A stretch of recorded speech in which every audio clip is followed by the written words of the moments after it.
Сегодня на рассвете в Малгобекском районе упал беспилотный летательный аппарат, который, по предварительным данным, принадлежит силам ВСУ. На разлетевшихся частях дрона есть надписи на украинском языке, что подтвердило его иностранное происхождение. Информация о произошедшем инциденте продолжает поступать. По одной из версий, беспилотник планировал выполнить задание в Чеченской Республике. Причины сбоя в системе управления аппаратом, приведших к его падению, пока остаются неизвестными.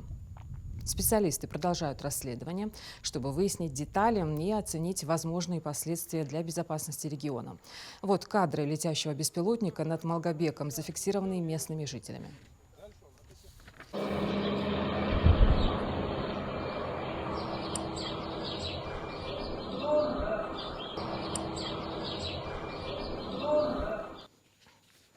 В связи с падением в городе Воинской Славы беспилотника самолетного типа к гражданам обратился глава субъекта, цитата: «Уважаемые жители города Малгобека и республики, прошу всех сохранять спокойствие, обстановка контролируется», отметил Махмуд Али Калиматов.